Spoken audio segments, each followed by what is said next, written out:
the district got an advancing recognition. I know that we've talked about that before, Sure. but I mean, you've been in this role now for, is it 4 or 5 years? 4, you're going to start year 5, yeah. Okay.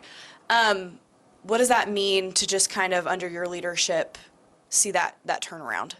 Yeah, I think some of the story of this year is kind of the system structures in 4 years of work, right? And I think for us, a lot of that comes back to, the big thing was becoming an advancing district this year. But when we go all the way back to the, 4 years ago, we spent a lot of time going, what are we going to be about as an organization, and what's the role of a public K-12 system, right? And really that came down to our 4 priorities, and everything we've done for 4 years has really aligned to those 4 priorities. And I think making that happen is why we're now celebrating being an advancing district, and what we'll do moving ahead. The board has adopted those 4 priorities as our strategic plan moving forward as well. So, for us, there are unique things this year within that. The first is the excellence in foundational skills. That's really core to why we exist. That's really talking about our English scores and our math scores. We're the only organization in town that does that. And if the next generation is going to be proficient in those 2 skills, then that really comes back to what we do every day. Interventions, teaching the curriculum, making sure all of our kids, all 60,000, have what they need no matter where their zip code is. So I think that was proof that that's happening in our classrooms right now. Teachers have done an amazing job with that. We've seen over those 4 years over 10% gains in proficiency in both math and English across the district, which is kind of unprecedented for what we've seen. And again, all credit goes to the teachers getting that done. I think career empowerment and preparation is another one of those, and that's really manifested itself in our 865 academies. This is the first graduating class that has been part of that high school transformation all 4 years. 8 of our high schools have been in now 4 years of that.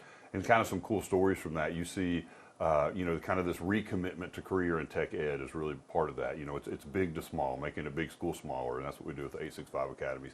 It's bringing business in so that our local businesses have access to our students to help them build their careers, give them those experiences, let them job shadow, guest speak, do that kind of thing. And then it's really, we believe in Knox County that both these things are true. You can be really smart and score really high on things, but there's this other application piece of your life that needs to happen too. And I would say Farragut High School is a great example of that career empowerment working over 4 years and now manifesting itself in this year 4. They had over 500 graduates this year, and over 300 of their students had industry certifications when they graduated. I think that's a little bit of the, if you take Farragut kind of as the suburban school in Knox County that typically performs really well. I think that was one of those people or one of those communities when we first launched the academies that were like, oh no, are they not going to be able to take their dual enrollment college courses, their AP courses, their high honors, and we're going to trade these out for other classes, and our promise was no. But a student has to have both of those, and I really applaud like Farragut High School. What they did was they took career and tech education, where people typically think about plumbing or mechanics, that sort of thing, which is still very much a part of that. They kind of redefined that. Now they have an animal science program, they have a health science program, they have an engineering STEM program. Like all of that is career and tech education in Tennessee. So for them to be able to bring those programs in, and the value for both the students and for the families to see over 300 of those students earn an industry certification, while also, at that graduation, kids going to Yale, kids going to Harvard, so none of the academics was slacked on that. And that's very important for us. We want every student to have all the core academics they need at the highest level that they can obtain, but also have that time with a business partner to understand how that job works. A job shadow at a hospital to go, do I really want to be a physician? This is what it takes to be that, talking to someone locally who does it. And I think that's one of the great stories from this year is we finally see that happening across our high schools, that they're being pushed academic rigor as far as they can to earn all their credentials that way. But then we're also seeing this practical implementation of what that would look like in their career. So when they make those choices, another story from a student out of Farragut High School was, we talked to them as sophomores, and it's kind of fun to see them now graduating as seniors, was a young lady who wanted to go into athletic training as a sophomore, spend a day at D1, the athletic facility, left there going, I don't think that's what I want to do. I didn't understand that's what the day looked like. I want to go into nursing. Is actually graduating now and pursuing that. Her family was excited. Saw some of those Farragut students who have been ambassadors at their graduation, and got to pose and take pictures with them too, just of the journey of the 4 years. So that's a huge accomplishment for us as a district that is that we're seeing more and more kids being ready. We've also seen our dual enrollment rate go way up of students who are taking college classes while they're in. Currently, Pellissippi, which is the largest community college in the state, Knox County students are 25% of their enrollment right now. So we have a lot of kids who are experiencing college coursework before they go to make sure they're ready for that enrollment when they leave. That's a huge part of that career empowerment and preparation. I would say the third being the success for every student. I think we see that in two places. A lot of work's been happening in our special education department. Dr. Brad Carr was named this past year. It's not moved as fast as we wanted it to because there's a lot of shifting that's taken place just in our philosophy and our approach to the work. Dr. Carr and his team have piloted a lot of things this year, things like co-teaching in the early grades. What does that look like to have a student more included with a general ed teacher working alongside a special ed teacher? We're seeing some gains happening in those spaces. What does it mean to kind of transfer the decision making from the district office more to the school where parents and families have that connection with the principal and teachers? And there's a training gap that's had to take place, and we'll continue to work on that forward so that we want to be compliant with the law, but we also want to make sure that we're doing what we need to for those families, and that's everyone's intent on the team. So that's a transfer, a little bit of that decision making that's taken some time. So. And I'd say the other one in the success for every student is really what we're seeing in Region 5, which is the region that has our feeder patterns of our schools that have had the most inconsistent performance over time. We saw 11 of those 13 schools, elementary, middle, high, earn a level 3 or higher in growth, which tells us that those students are growing at all those levels. We've also seen kind of unprecedented achievement levels at schools like Austin East and at Whittle Springs Middle School. So we know the systems are in place, and we know we're delivering on part of what we say is core to the value of a school system, that every student succeeds despite their zip code, despite the challenges they have. We saw every one of our subgroups when the way that data is broken down. If it was a student receiving special ed services, ELL services, economically disadvantaged students, all of those students, we saw every subgroup make increases this past year, which that's a pretty good sign that you're being healthy as a system when all kids are moving forward. And then our last priority is great educators in every school. And none of the things I just talked about for the last 10 minutes happen without the teachers making the right decisions day in and day out of what they do with their students, how they interact with their families, how they challenge their students even on those days when it's a rainy Wednesday in the middle, a week before spring break, right? And we have some of the best. I mean, really making that vacancy the last 2 years. We have about 4,900 teachers, and we've started the last 2 school years with under 10 vacancies, and that's where it happens. You have to have high quality teachers in the classroom in front of every student. I kind of wanted to shift gears just a little bit because yesterday you made the announcement that Roots would be returning back to school shelves. And in that release that you sent to leaders within the school board, you said that this decision and really this issue was weighing heavily on you. And I wanted to kind of get your thoughts and perspective. Why was it weighing so heavily on you? Yeah, let me start by just saying, this whole process, Alex Haley, the author, is a huge impact on this community, but not just on this community. His work, especially Roots, what it has meant culturally and historically, just I think even for our nation's understanding of some of the atrocities of slavery, and just really bringing that to kind of a story form so people understand impact, I think can't be understated. I mean, it's huge. So that's a big deal in and of itself. I also think, we have a situation where I applaud our legislators. They what they do to run for office and then to go to Nashville and then try to make the best decisions for Nashville. And I know many of them well, and they're good people trying to make the right calls. When laws come into effect, I think sometimes it's what's in the law and then trying to figure out what that means on a day-to-day basis for an operation. And I think what we saw in this law was in 2022, there was an initial passage of this law, which was very different. It was to put classroom library books. If individual classrooms had libraries, then they had to make those public, which was great. We took time on that process. It took us about a year because we have a lot of classrooms to make sure we were compliant with the law on that. 2024, the law changed a little bit again, and this was back to school libraries under the same law. And in that law, what it did was it kind of laid out 5 criminal offenses. So it was kind of some uniqueness to the situation that I was considering. First is you have education law, and then the definitions are in criminal law, right? So you have two different laws, types of law, and interpreting that across can be difficult. That was one of the considerations that I took. And then two, just within those things, so I want to finish this part.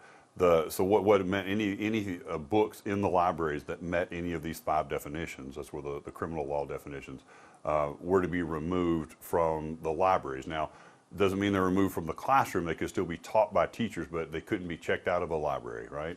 And so we have over 750,000 books, so we knew that process would take us a little bit of time to do it right.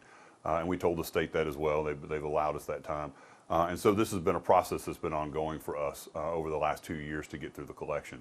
So the two things that really, one, weighing on me that this was a big book, but two, this law had, testing it when you're comparing, again, an education law with definitions from a criminal law. I wanted to know that our committee has done a great job. That committee has done their due diligence. They've lost sleep in this whole process over the last couple of years. They take it very serious, and we as a school system take it serious. When a book comes off a shelf, it's a really big deal. And so I applaud that committee and the work that they've done, and even in their decision on this one. So for me, there were two things. There was the one, looking at these two laws and making sure that we were interpreting the law right. And so in order to do that, the second part then was I wanted to reach out for some additional legal opinion. So it's been a process since the decision's been made. And so I've been doing that, and kind of at the end of last week was getting some of my last information in to be able to make this decision on Tuesday. And here's what I found. I found, first of all, that there are a lot of legal opinions out about what those 5 specific things mean, even though there's a definition in the law. The folks that I talked to, there were some who agreed with the committee that they had made, that this was exactly how they would interpret it too. And I took that into consideration. There were also people who told me it could also be, right? And they had different interpretations of what that could be done. So again, committee did their job correctly. When it comes to me, I want to err on the side of access for a book.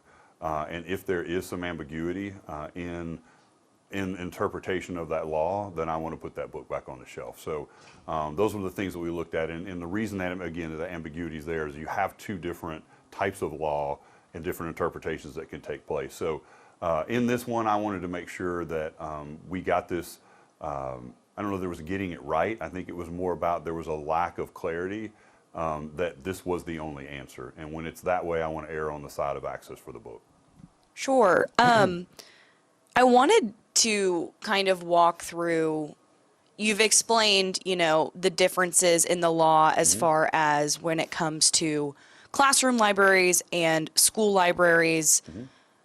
How does this process work? Through some research, I know part of the struggle has been trying to figure out the nuances of the law and getting clarity on the law. So books can either get challenged or they can also get flagged by librarians. Can you kind of explain that? Sure. So the process, when the law was handed down, typically, and this is not unusual for any laws, we have a time period to get compliant with the law. Typically, that's by July 1 of every school year. We knew in this case that, again, we have over 750,000 books, that it was going to take us a little bit longer. So we did tell the state that we want to do this right if we're going to do it. And so we're going to review. So we did. Our librarians were trained in the law and were trained to look through for these kinds of things, right? And this was this totally different than like a complaint being filed. That's been a process that we've had open. I think I know the number of books, that initial list was a little bit longer, as you would suspect, the first read through on some of those. But again, librarians are not just reading the books all the time. As they come to them, as they're made aware, then they would bring these up based on, again, one of the 5 things laid out in the criminal law. So that's been a process that's been taking course over the last 2 years for us. What we've seen is we're probably near the end of that because only fewer and fewer books are trickling in. I think they were doing it on a quarterly basis the first year. It's kind of moved to a semester basis. Not near as many, now that we've kind of been through the collections. And so that is one process in and of itself. Moving forward, this will be something we'll be talking to the board about this summer, so we can start next fall. It's probably time to sunset that process and, for all intent and purposes, be compliant with the law, right? Most districts have already done that across the state. They didn't have the collections that we had. And then comes part 2 of what you're saying. Now we still have to have a complaint process by which someone can file a complaint. And so that is a process we have in our policy right now as a second way to do that. A parent can say they think this book is not appropriate for their student in the library. They can fill out a form. It goes through a school review committee, and it's got a process that it passes through that way. What we'll be looking to do in the fall is to sunset the current process that's a compliance with the law, and then galvanizing that one complaint process. I think it's been good that it's been open. We continue to learn. I think Roots is a great example of us of what we've learned. Had there not been a change in just the process, there was not a step outside of the committee for reconsideration, and in this case, I was the one who reconsidered and stepped in. That's something we'll probably work with the board over the course of summer and hopefully by the start of the school year to have those things in place in the new policy moving forward. Sure. Do you foresee looking at any other titles that are on the list? There's around 100. One that comes to mind is The Bluest Eye by Toni Morrison, that has, some might argue, some of the same kind of cultural significance that Roots does, also from a renowned author. The reason for looking at Roots, it was clearly big in the headlines. Did that weigh into your decision? Not really, and I think that's a separation here. One, it wasn't. I say it is a very cultural, historically relevant book, right? I say put that aside. The reason I looked at this one was because the one of the 5 things that was cited by the committee was a place that I wanted to check other legal opinions about. So it wasn't just, this was popular and that sort of thing. I want to say it definitely is, and it is a culturally very relevant, relevant book. But in this case, that the law doesn't allow us to consider that. There's no, I think sometimes people think that there's this well, it's such a historic book, you can just override for that. The law doesn't give us space for that. The reason I looked at this one is what this was pulled out for is not a term we use a lot in education. It is, again, a criminal definition. And so in this case, what I wanted to do is get some other interpretations of what that is versus this. So why that matters. If you're trying something, this is my logic, in a criminal court, you've got witnesses, you've got testimony, it's a trial, right? There's a whole lot of context that's being given to just this one term. All our committee has to go to work on is this criminal definition that's like one line in a law. And we don't try cases, we don't know those things. So I wanted to get some other legal opinions on how this might be interpreted, but it was very specific to the reason it was, not the cultural relevance of the book. I don't know, you mentioned other titles, I don't know why all of those were pulled. There may have been one of the other 5 definitions. I know one of those is like nudity, right? It's very clear what nudity is, and it lists down in that definition to the, opaque covering, this portion of the body. I mean, it's very specific. So I think there's probably less room to interpret something like that. And the title you mentioned, I don't know if that was why it was pulled, but some of those definitions are a little clearer. Sadomasochistic abuse is not a term we use a lot. It's not a term in education we have a lot of familiarity with. That was one that was cited for the reason for this excerpt from Roots. And to get other legal opinions on that, I thought was important on the interpretation. So to answer your question about other titles, no, I don't have a plan to go through those title by title, but I do think that moving forward in our policy, that the important thing is we will be asking the board to think about a reconsideration after the committee level, one that they may even want to take up. We'll see what their will is moving into the fall. Sure. Okay, we'll kind of switch gears again. Okay. Another thing that we've been covering towards the end of this school year was the incident at Hardin Valley and several of the other schools in that system. That's recently we've gotten some more details in court. Is there anything that you can share about an investigation that KCS is doing, any changes to security, anything that parents or teachers or students should know? Yeah, I mean, first of all, obviously what happened that day was didn't follow all of our protocols. But I would say 2 things on that. Number one, all of our protocols weren't followed, and I think that's the most important thing. They existed but weren't. So anytime we see a situation like that, we do our own internal after action, not the legal side, with law enforcement do that. But we go back through and kind of go, where do we need retraining? Where do we need conversations maybe with individuals? What was the breakdown and how do we address it? And so that has been done. I know our Chief Granillo and his team have been out Our HR team's been involved if they needed to be involved, and we've addressed those issues. So I know part of that, probably the most visible, because all the staffs have been retrained by our safety team, by Chief Granillo himself. Dr. Adams, our assistant superintendent, was there as well, just to walk through what all those procedures should be in place. I think conversations with all of those principals about thinking, every building's different, thinking about what their current written plan is and did they need to make modifications to that. I'm not going to discuss those, because they're part of that school's plan, but if there were modifications that needed to be made, they were made as well. And it's not acceptable for those kinds of things to happen. And we've also used this opportunity to be able to share with all of our principals and all of our schools. We submit those plans annually, which will be coming up for the next fall. We'll have this lens to look at when we look at all the school plans too, and reconsidering and considering other retrainings that we'll do across the district as well to make sure that stays top of mind. And I think that's the big thing. There are a lot of safety procedures. Chief Granillo and his team are thinking about how do we keep those top of mind as the school year rolls on. And I think that's what we'll do advancing for next year. Another change this school year was the cell phone policy. I wanted to see kind of what you've heard from administrators, teachers, how enforcement is going, any issues. What is the pulse been on that? Yeah, I'd say not a lot of data to report out on it. I think we have some anecdotal, some stories about a resurgence of note passing, right? Like things that had kind of died instead of just texting all the time. And I think we had some younger kids had to learn what that looked like. But yeah, some of those things. But I would say probably not as big an impact because we already had a cell phone policy. The cell phone policy really was that it was kind of teacher discretion or principal discretion is what it was to allow teachers. And for the most part, we had already practiced like our freshman academies. Most of them have either a locker of some sort or a hanger on the back of the door that kids were already checking their cell phones in when they came in. So I'm not to say it wasn't required across every classroom, but most teachers in most schools had kind of come up with a way to deal with some of that.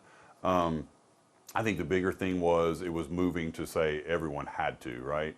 And so there were some teachers who weren't, so I'm sure there were some adjustments there. But we have Chromebooks. Every student has one, so things that they needed to access, like the internet, we had the ability to do that. Communicated well with families. I think if they were used to getting more communication with their student during the day, I think it was more of adjustment on the family side there that the students would not have their cell phones on. They, could have them in their bags, but they couldn't have them out. But I think for the large part, families understood that, and we got out in front of that so that people would understand the change to the law. But I think enforcement of all rules is always something that is going to ebb and flow. And so I'm sure that there are places where cell phones are still getting used. Administrators and teachers are trying to address that when they do. But all in all, I don't think it was a huge disruption to learning. But we don't have the data on the backside to see, and it kind of be hard to do too, because cell phones kind of, if our reading scores go up, is it because cell phones were put away? I think, we'll leave that to the researchers to figure out what they want to do. But for us, we tried to keep school going as usual, and to just really kind of enforce that as a new rule that they couldn't be out.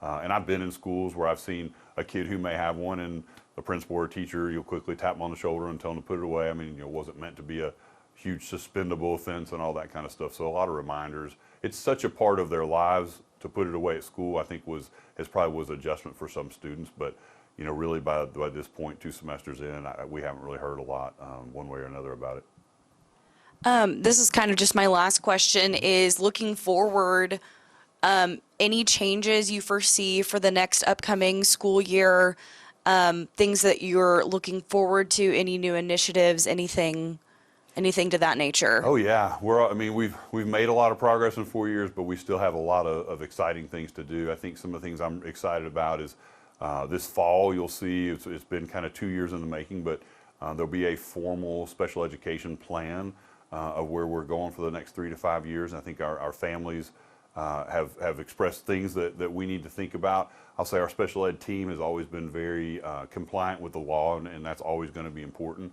But I think we're thinking about things and thinking about some more innovative ideas forward that we can do. So that'll be a big kickoff to school, talking a lot about that. We're in the middle school. We've done a lot to define elementary school. We've done a lot to define with the 865s, the high schools.